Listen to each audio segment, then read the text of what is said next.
Welcome to Market Call. I'm Morella Fernandez. Jason Del Vicario is on the show today, portfolio manager at a Hillside Wealth Management, IA Private Wealth. He's going to take your questions today on North American and global growth stocks. Here's how to reach us, 1-855-326-6266. If you want to call in, you can email your questions as well, marketcall@bnnbloomberg.ca. Jason, thanks for joining us today. I know you look for long-term growth in your strategy when you're investing, but have you taken any action over the past few months of confusion in the markets? Yeah, I mean, your description's accurate. You know, we're looking to deploy capital into businesses where we think we can understand what that business will look like in 5, 10, or maybe even 20 years. And so short-term noise is not something that we pay attention to because it's really beyond our control. Having said that, when things get cheaper, so when there's downside volatility, you can liken our process to, we have all of our ducks in a row. We've got the ones that we own on behalf of clients. So right now we have 28 businesses in our model portfolio. And then, we've got prices for securities that we either own or would like to own, where we would add to those positions or initiate positions. And of course, when there is volatility, especially to the downside, we're afforded more opportunities. So we've been nibbling a little bit over the last few months, but we've only actually added one business this year so far. So we're certainly very patient long-term investors. What's your criteria for investment? What metrics do you look at? So we favor exclusively high-quality businesses, and I know that's a buzzword that gets thrown around, high quality. And we define high quality primarily as a company's ability to generate above-average, consistent returns on invested capital. So you could use your, whatever favorite return metric you have: return on assets, return on equity, return on invested capital, return on capital employed. Whatever the metric that looks at the profit in relation to how much capital is needed to be invested to generate that profit, we're looking for strong returns. And then beyond that, we favor founder-run, founder-owned businesses. So we like to align with people who have significant skin in the game, asset light, low debt, and then they're also within our circle of competence. So they're a business that we can understand. Some things these days, admittedly, we just don't have the expertise to be able to understand a business or an industry or where that business might be in 5 years. So within our circle of competence, within our comfort zone, is certainly also an important factor. Are there one or two sectors that you find you are investing in more under that criteria? That's a great question. So, we're very much bottom-up investors, meaning that we will screen for companies that meet the criteria, many of the ones we just discussed, and they'll kind of put up their hand and say, hey, I'm a high-quality business, or potentially a high-quality business that you should look at. So we don't, wake up in the morning and say, oh, we should find an energy stock or a healthcare stock or a technology stock. But typically there are some sectors where there is a higher concentration of companies that could meet our criteria. I would say information technology is one area that we do have a fair amount of exposure. A better question might be sectors where we don't find high quality businesses, and unfortunately that tends to be the ones that dominate the Canadian marketplace, namely financials, energy, materials.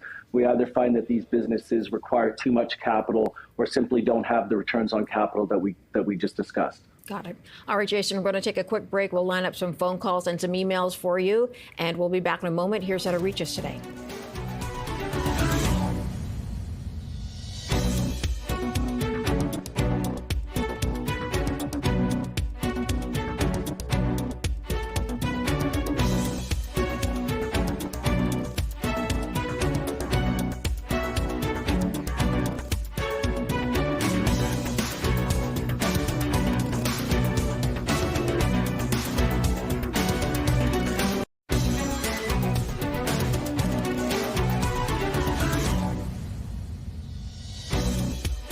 Welcome back. Let's start with an email from Paul for Jason. He says, with all the global uncertainty right now, are we in a good buying position to purchase some large cap tech stocks like Microsoft and take a long position? What's your take, Jason, on Microsoft and some of the other big sort of Magnificent Seven?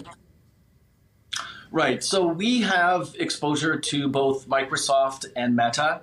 Those are the two that meet our quality criteria, and also were available at prices when we bought them where the forward rate of return was estimated to be quite strong.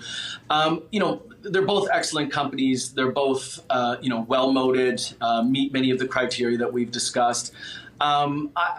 If somebody put a gun to my head and said, which would you buy today, it would be Meta, simply because the valuation is, I think, more appealing than Microsoft. I think Microsoft's trading around 37, 38 times earnings, whereas Meta is sort of in the mid to high 20s.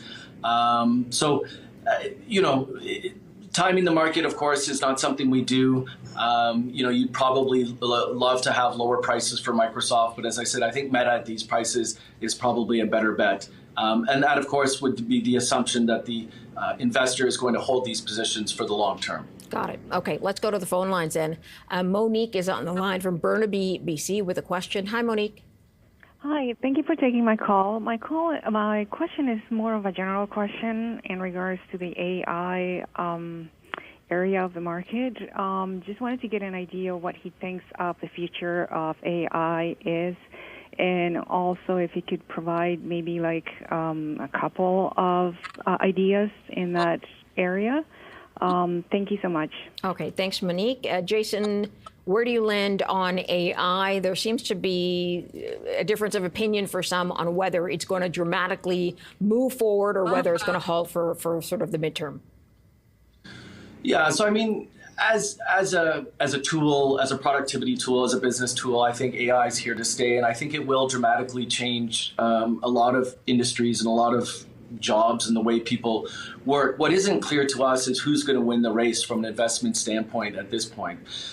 You go back to, let's say, commercial air travel in the 30s and 40s. It was obvious that it was going to change the world. I mean, you could go from New York to Paris in under a day, whereas it used to take a few days by boat. Same thing, the internet at the end of the century, it was going to change the world. And there was a huge, sort of bubble, and we've seen a few players come out as winners.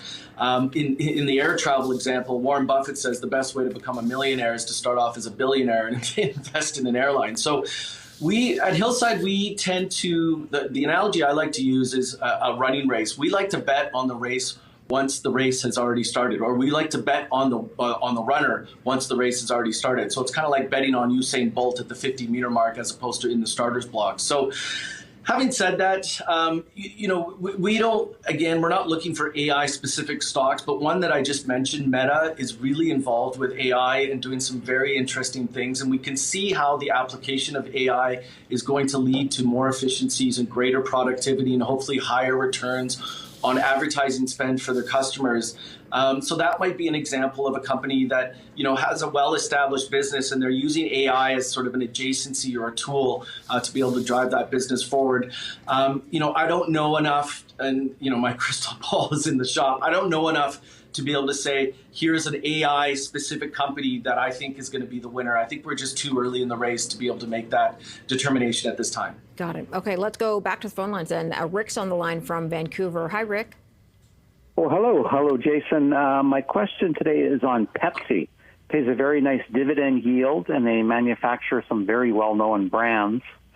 My concern about it is that a lot of the things that they make are not all that healthy for you. So do you see some growth in this name? Or if you don't like it, is there maybe something similar that you like better?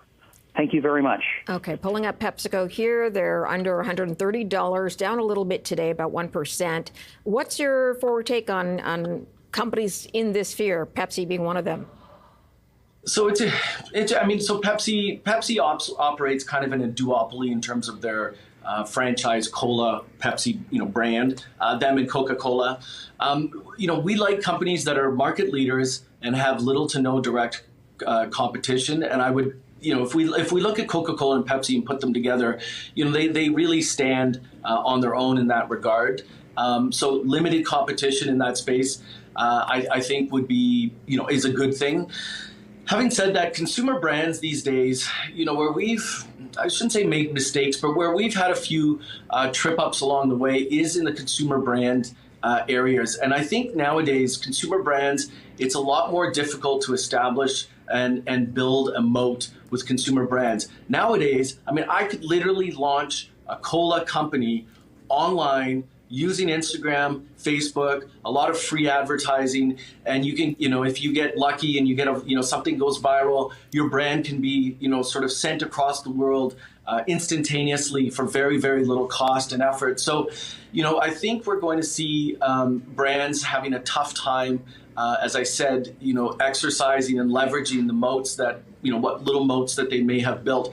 Having said that, Pepsi-Cola, Coca-Cola, very, very, very strong, well-established brands. I know Pepsi has gotten into a lot of other things like Frito-Lay and other snacks and what have you. And the caller's point is well taken. We own a company in the UK called Fever Tree, which you may want to have a look at. This is a premium mixer brand. And I know that there's a trend away from alcohol now, but what's nice with Fever Tree is their ginger beers, tonics, and the other mixers that they have can be enjoyed on their own with some ice. They're more sort of naturally sourced ingredients and so on and so forth. And they're very much just focused on their beverage lines as opposed to going outside and perhaps possibly diversifying. So that might be a name that you could take a look at. But, Pepsi has done a good job at creating shareholder value.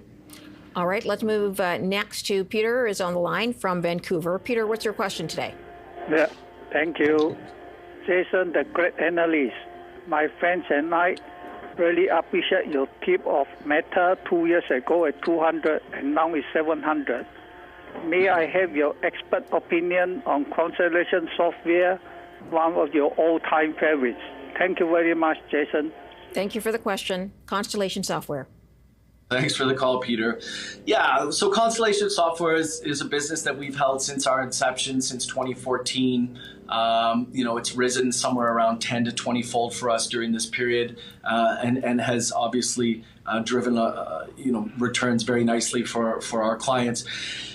I've talked a lot about Constellation Software. It's founder-run, founder-owned, very strong and consistent returns on invested capital. Doesn't require a lot of capital to grow. They use a little bit of debt, but the debt that they use, they do it very, very effectively because they're able to generate such strong returns.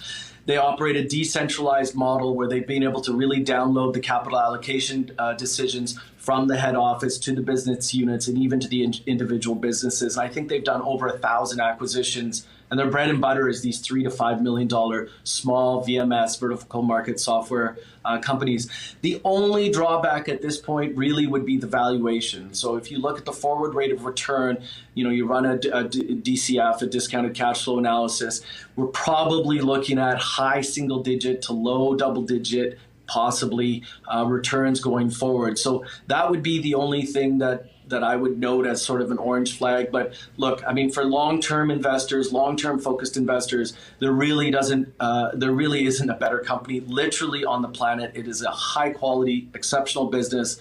It's just a little bit expensive, but quality costs. Jason, we'll leave it there for now. We're going to line up some more phone calls during the break. Jason Del Vicario of Hillside Wealth Management, IA Private Wealth.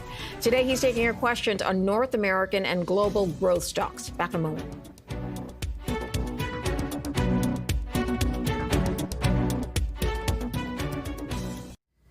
Welcome back to Market Call. Thanks for joining us. We're going straight to the phone lines. Moaz is on the line from Vancouver with his question for Jason Del Vicario.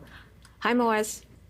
Hi, thank you for taking my call. My question is on Berkshire Hathaway. It has pulled back somewhat.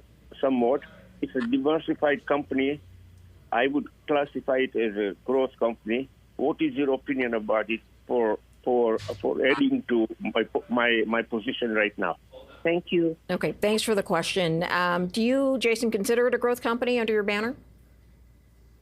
Yeah, yes, I would say that Berkshire is considered a growth company. If you look at their free cash flow over the last 5, 10, 20, 30, 40, 50 years, they've certainly done a very good job at growing that free cash flow per share, which has led to a very, very strong increase in intrinsic value over time.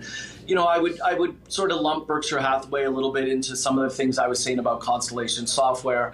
Obviously an exceptionally run business. I know Warren Buffett is stepping back a little bit, but I really do believe that the culture he's instilled in terms of how they allocate capital and how they think and their sort of ethical way about going about their business will transcend to the next generation of leadership with Greg Abel and Ajit Jain.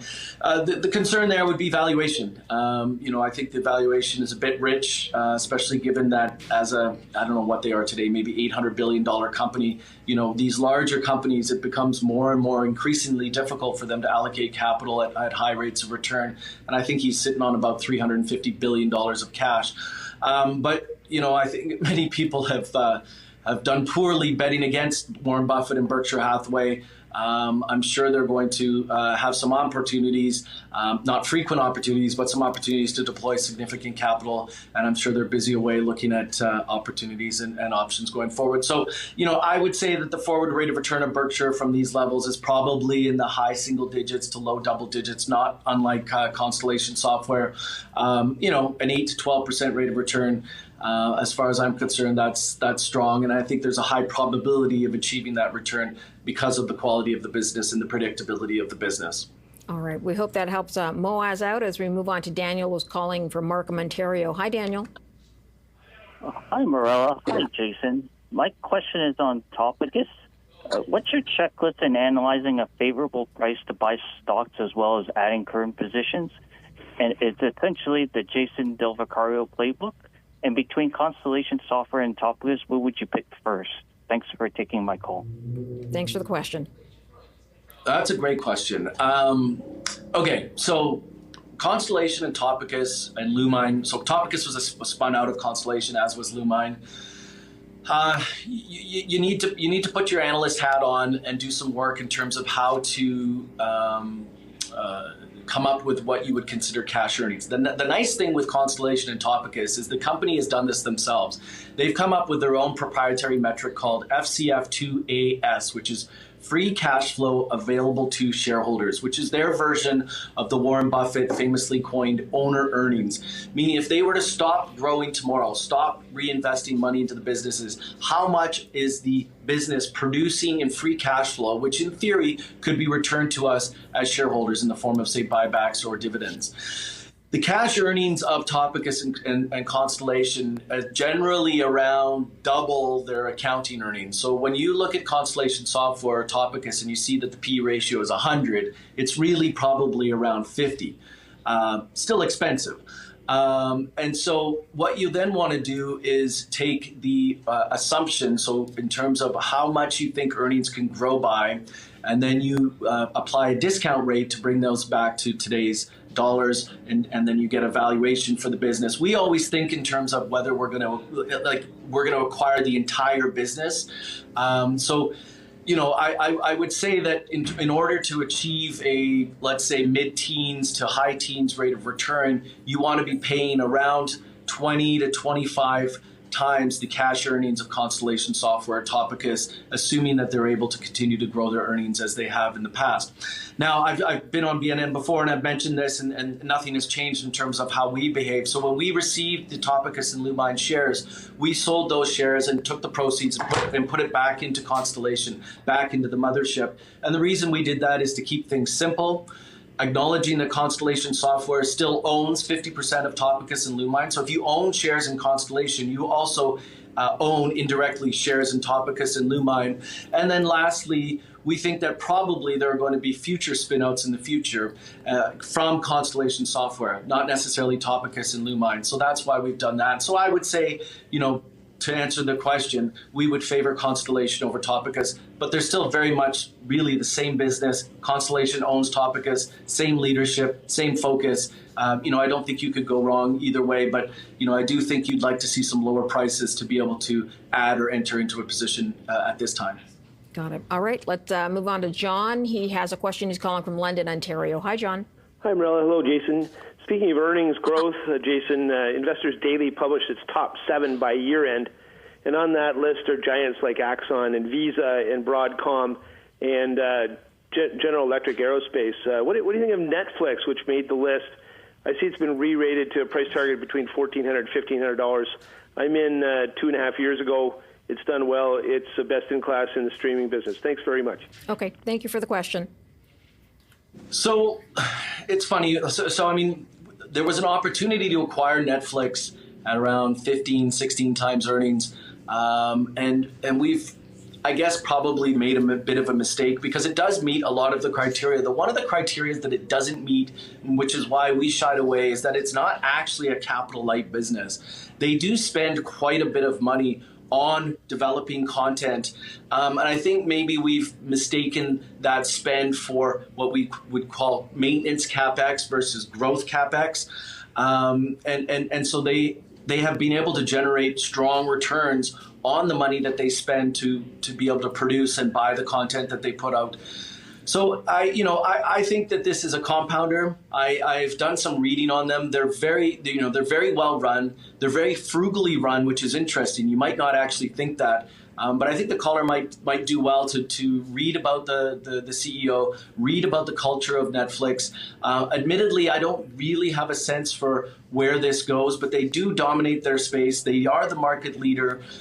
They do have quite a bit of direct competition, so that might give us a little pause. But I think this is a compounder. I think if you're in 2 years ago, meaning that you were able to acquire them at favorable prices, that you should stick with it. One of the biggest mistakes investors make, there's a famous quote by Charlie Munger who says the number one rule about compounding is never interrupt it unnecessarily. So when you've got a compounder on the line, to use a fishing analogy, you just let it do its thing, let it compound capital, and I would say that you should hang on to it. I think it's a strong company.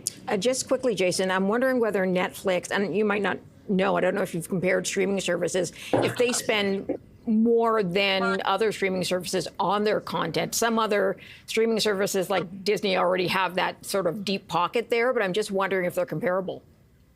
Yeah, you're right. So I don't know that information off the top of my hand, but when we talk about moats and we talk about competitive edges, you would think that Netflix, like scale matters. So in the streaming world, the number of subscribers, the amount of money that they're paying, which then you can then take those subscription fees and be able to reinvest in making content, to the extent that you can take more money, produce better content, you can get a bit of a virtuous cycle there where you can see how it can be a winner take all or a few winners take all, to use the kind of Pepsi and Coca-Cola analogy, where I think it makes, the smaller players, puts them in a disadvantaged competitive position. Got it. All right, Jason, we're going to take a break. When we come back, we'll have a look at Jason's past picks. Back in a moment.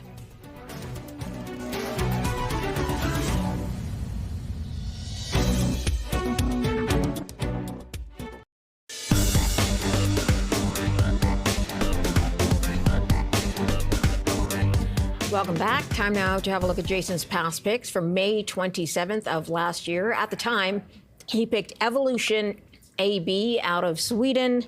Online gaming licenses, like casino licenses, Jason, is what I have. Is that right?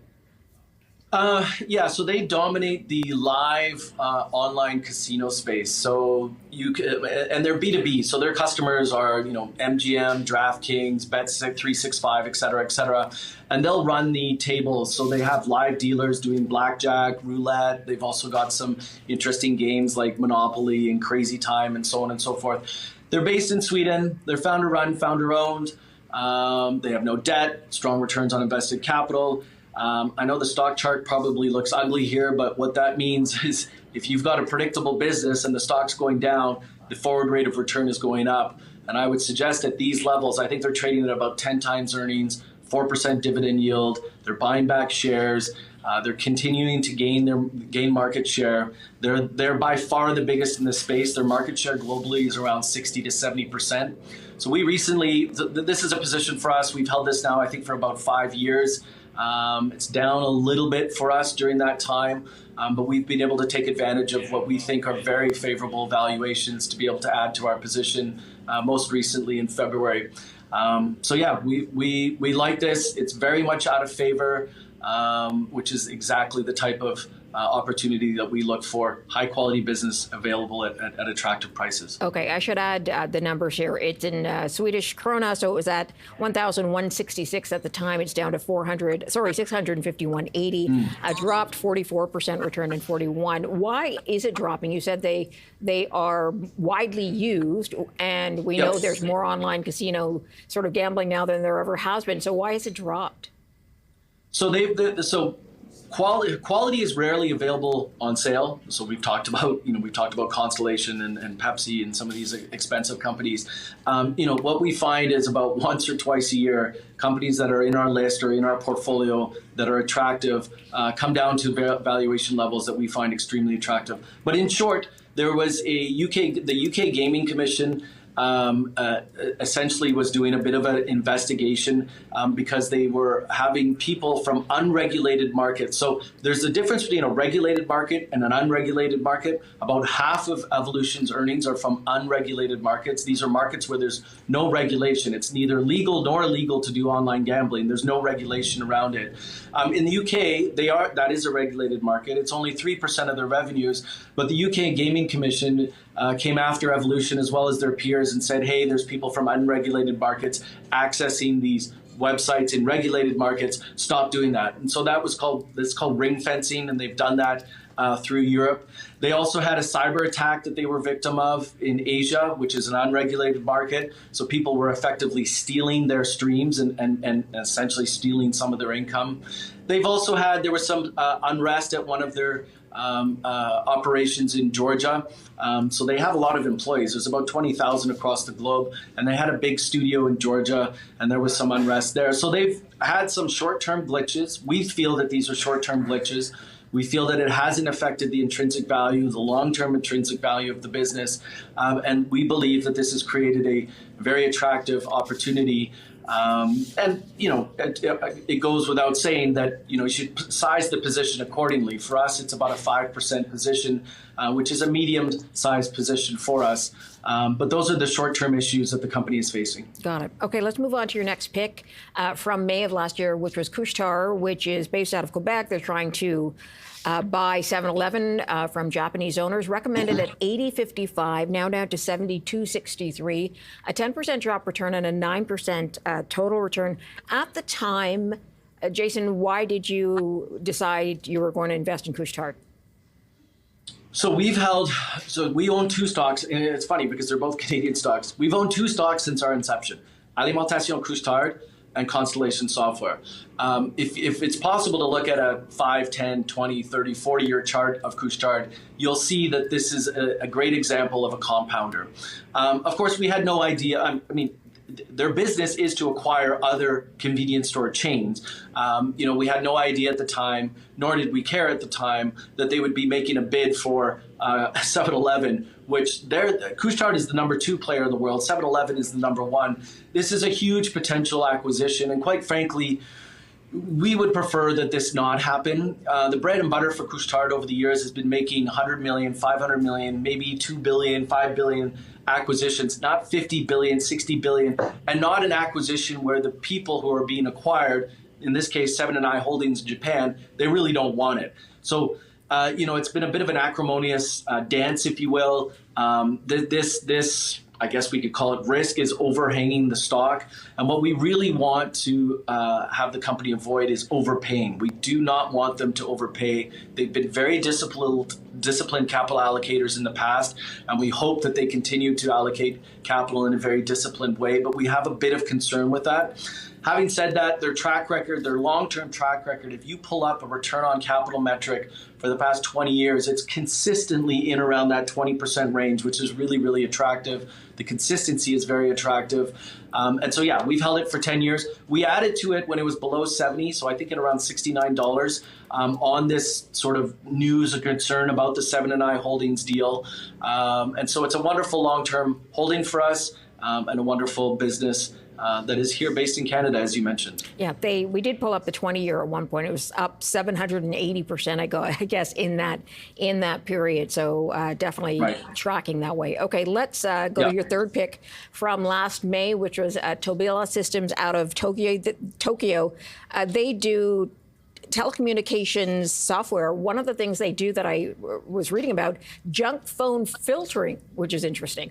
So 784 yen at the time, now up to 952, a 22% upside, 24% upside in total return. Tell me a bit more about them.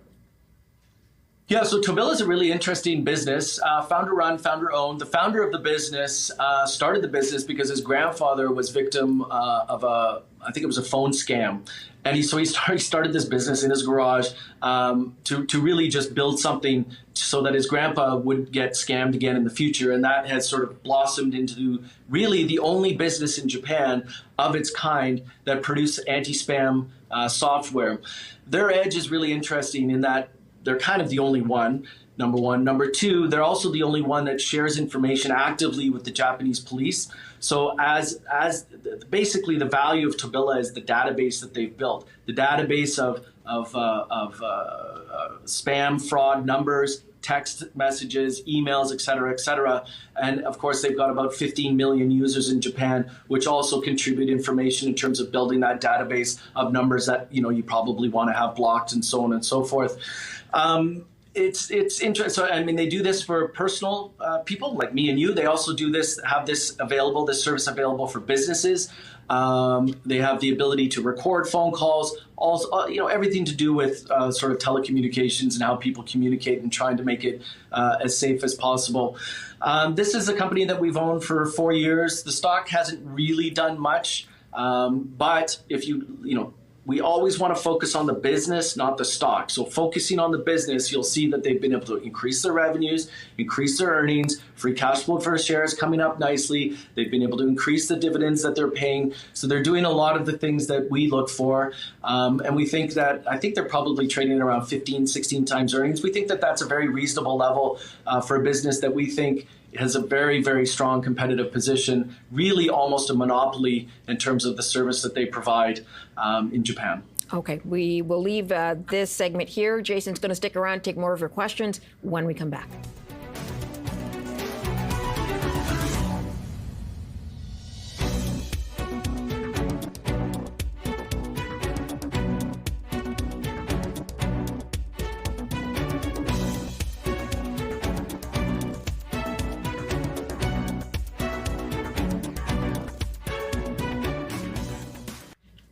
Welcome back. We have Jason Del Vicario with us today taking your questions. Dick's on the line from Winnipeg. Hi, Dick. Hello there. Welcome, Jason. I love hearing your analysis. Could you tell me what you think of Fairfax Financial?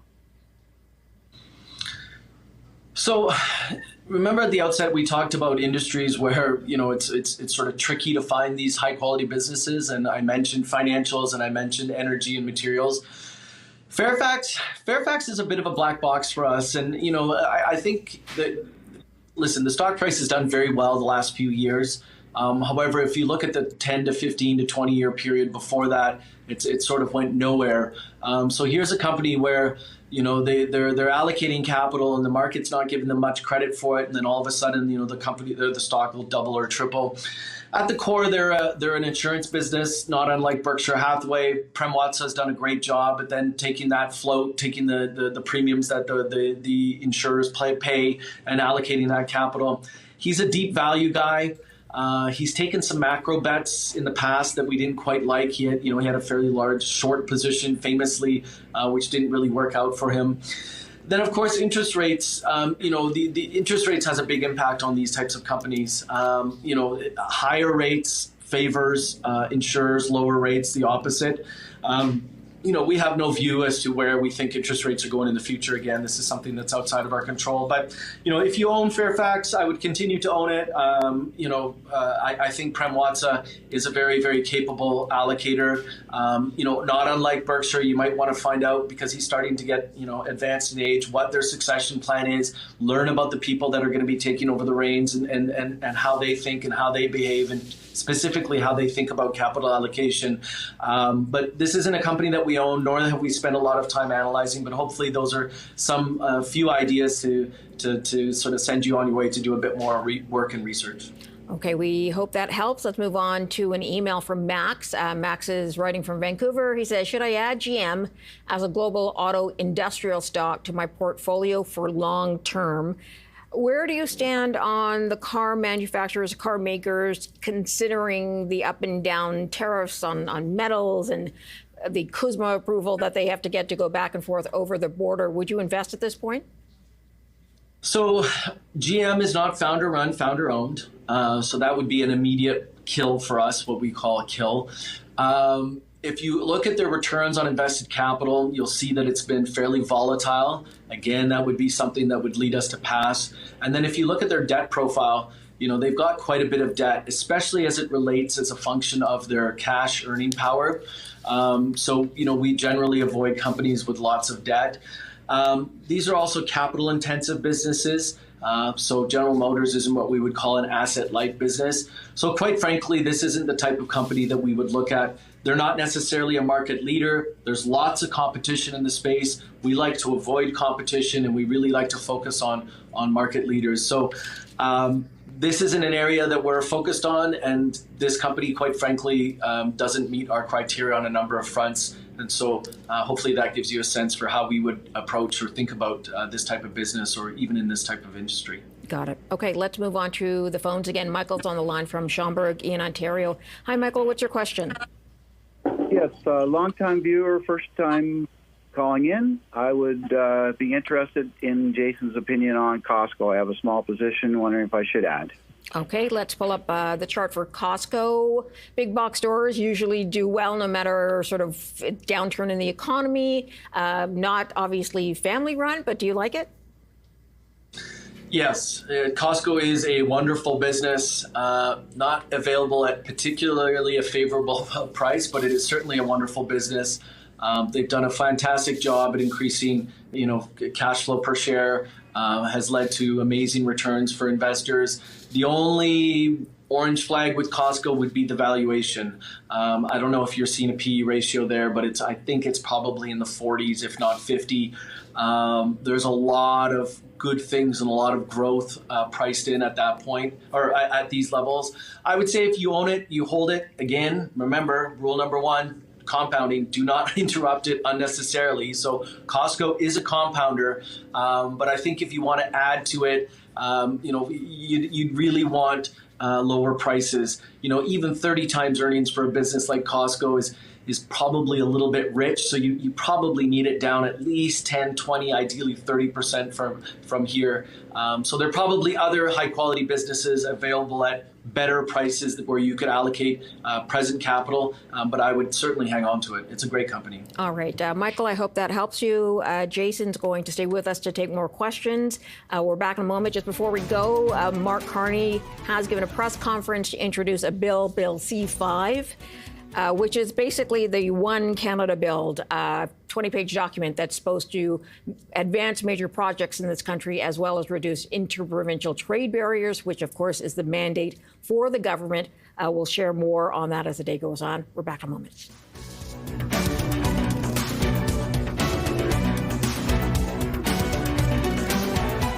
Welcome back. We're going to the phone line. Sal's on the line in Toronto with his question. Sal, go ahead. Hi, thanks so much. Jason, you're one of my favorites. Really like the focus on growth you have, so thank you for that. My question's on MercadoLibre. The stock's been on a good run recently. I was wondering what your thoughts are, if you think now is a good entry on the metrics you look for, whether it's free cash flow to price to free cash flow, or some other metrics besides just price to earnings. Thanks so much. Okay, Sal. So MercadoLibre, Jason, is that fairly like an eBay in North America? In Central and South America, yeah. They're kind of like the Amazon of it's a marketplace, online marketplace, not unlike one of the top picks that I'm going to be mentioning here. At 61 times earnings, that's accounting earnings. I'm not that familiar with MercadoLibre, but as the caller noted, you really want to look at probably the free cash flow. We would make some adjustments to free cash flow. So free cash flow is your operating cash flow minus CapEx. Owner's earnings, you would want to look at your free cash flow minus maintenance CapEx and minus some other non-cash items such as stock-based compensation. I don't know what their stock-based compensation looks like, but as a tech company, that's sort of one potential landmine that you might want to sidestep, which is this notion of giving out shares, and it doesn't count because it's not a cash item. Anyways, that's a whole other topic and a whole other show. But MercadoLibre is a strong company. I was looking at their return profile from 2018 to 2020. They had some negative returns on capital. I would look into why that is. That might be COVID related, but 2018, that's before COVID. So I would look into why they had those negative returns on invested capital. And quite frankly, at these prices, it's simply too expensive in my view. I think you'd want to be at least below 30 on your price to free cash flow or adjusted free cash flow metric. But if you hold it, and they're able to continue to generate strong returns on capital, and the returns on capital don't go negative like they did in the past. Again, have a look at that. Then I think this is probably a compounder. They're certainly the leader, in Central and South America. And, classifieds, marketplace type businesses, these are kind of winner take all businesses. And so if they are in fact the winner and the leader, which I suspect that they are, then they should be able to continue to compound wealth for you. Okay, Sal, I hope that helps you out. Bill is calling on the line next. We only have about 30 seconds for his answer. So, Bill, can you make your question quick? Thank you for taking my call. Is there more upside left in Shopify? Good question. Nice and tight. Okay. Jason, is there more upside for Shopify? I have no idea. Shopify is another very expensive stock. Too difficult to predict. They don't have the consistency we're looking for. I think there's better opportunities of higher quality businesses available at better prices. Great. All right. Jason's going to share some of his new top picks when we come back. We're back in a moment.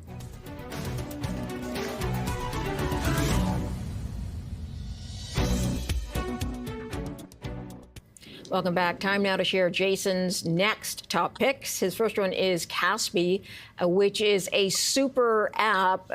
Jason, can you tell us more about what they actually do? Sure. They're a two-sided super app based in Kazakhstan that has incredible participation from the local population. The average user uses this app 75 times a month, over twice a day.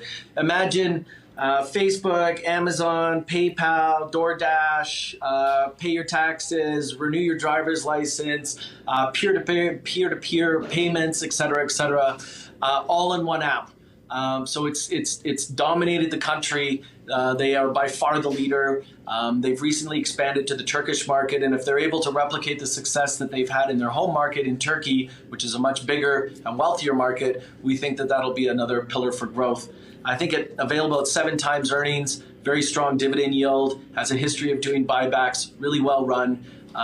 We've owned this for a number of years, and we're hoping to continue to own it for many more years to come. Got it. Okay, let's get next to your next one, which is Calnex Solutions.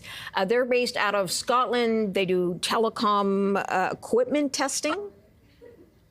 Yeah, so when I'm looking to do my top picks, I'm looking for the businesses that are within our stable of 28 that are trading at the most favorable prices. So Calnex is a Scottish-based company. They do telecom testing equipment. There has been a downturn in telecom CapEx spending, but if you think that we're going to be talking more on our phones, downloading more data on our phones, and not just our phones, but the whole Internet of Things, then we think Calnex is going to continue to be very strong. But I will note that it is a cyclical business. So this isn't one where the earnings go nice and steadily from lower left to upper right. There are some cycles in this industry. This isn't the first time they've encountered a downturn in demand. It won't be the last. But we feel that this sort of short-term headwind, if you will, has created a really strong opportunity as the shares we feel are quite attractively valued at these levels. Got it. Okay, let's get to your next one, a name that might be more familiar to people, which is Curves, because they run gyms. They did pretty well in a certain sector of the population, and you like them in North America. Tell me about why. Well, so they were founded in Texas in the early 90s, and so Curves is a gym, and it was really geared towards women who are in kind of middle age to late age, and it's kind of petered out in North America. I'm not exactly sure why, but it has really taken off in Japan. They've structured a 30-minute workout for ladies in their 40s, 50s, 60s who otherwise don't really have any gym or anywhere to go. They've got about 2,000 locations in Japan. They bought the master franchise in 2018, so they control the destiny of Curve's gyms across the world now. They've got over 800,000 members who pay a monthly subscription fee. So this franchise model, very, very high profit, very high margin, very predictable. And one of the interesting things we did when we speak with management, we often ask, if your company disappeared tomorrow, what would your customers do?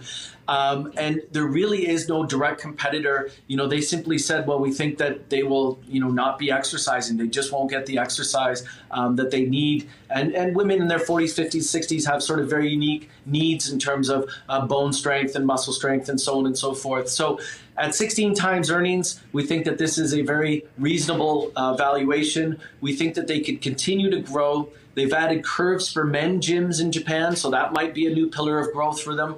And they've also expanded the brand to Europe, where we could see another leg of growth for them as well. So we think that even in their own domestic home market, there's still quite a bit of growth available for them. But we will note that those other two opportunities may sort of provide a nice tailwind for investors. And so this is a new business for us.